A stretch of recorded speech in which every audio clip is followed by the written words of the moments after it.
Hi, this is Alejandro, and this is my bike. Let's go, guys!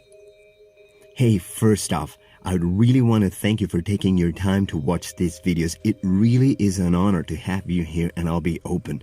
Sometimes there's so much I like to share that I don't know where to start because it's so much fun. But I also want to make them short and juicy for you. Okay.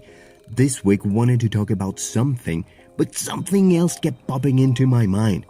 Does that ever happen to you?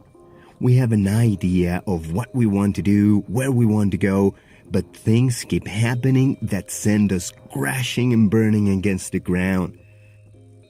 What I wanted to talk about this week is that I am often entertaining myself with different projects, as I call them, One of those projects is learning as much as I can about good writing. So, as a good white, I have all sorts of different sub-projects under that project, right?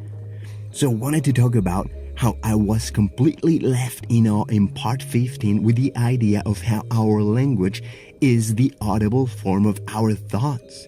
That we must look after our language as carefully as we look after our thoughts. That language is something we produce, something we control, how we gain influence by it, and how it reflects the thoughts that we have. And about the idea that our language will either transform our lives into a castle or a prison. About the Roman and Raphael son, John Capels, the great Claude Hopkins. Wanted to talk about how many giant voices last year said to me in one way or another that writing is good, and having the ability to write is literally having the ability to write your own check in life. But something else kept happening. Obstacles, difficulties, delays, whatever. All distractions distract equally. So, Hanel wrote, 12. The first form which thought will find is language or words. This determines the importance of words. They are the first manifestation of thought, the vessels in which thought is carried.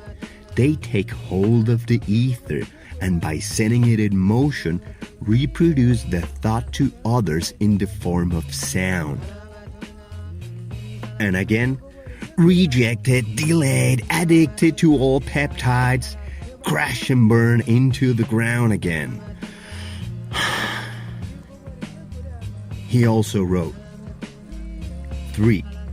Difficulties, inharmonies, and obstacles indicate that we are either refusing to give out what we no longer need or refusing to accept what we require.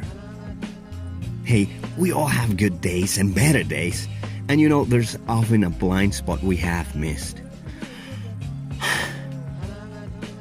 4. Growth is attained through an exchange of the old for the new, of the good for the better. It is a conditional or reciprocal action. For each of us is a complete thought entity, and this completeness makes it possible for us to receive only as we give.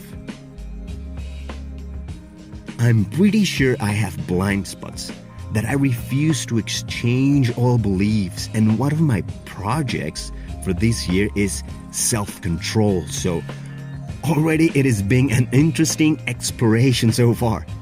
Anyways, the point here is 1.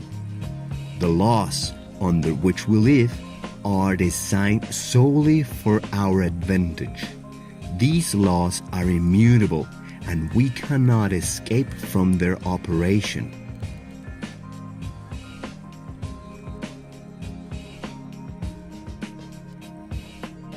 Again, it is no surprise. When we find inharmonious conditions, we will always find them to be reflected in harmony in thoughts and words, and vice versa. This week in the MKE came with a cool and special project for all of us in class, courtesy of none other than good old Ben Franklin. I seriously love it. It is outrageous, wicked fun. Thanks a lot, MKE. Okay, guys, hope this makes sense and you've found some value. Please share with me your thoughts about language and words. Do they even matter? And to all my fellow writers, I salute you. See you guys next week. One love.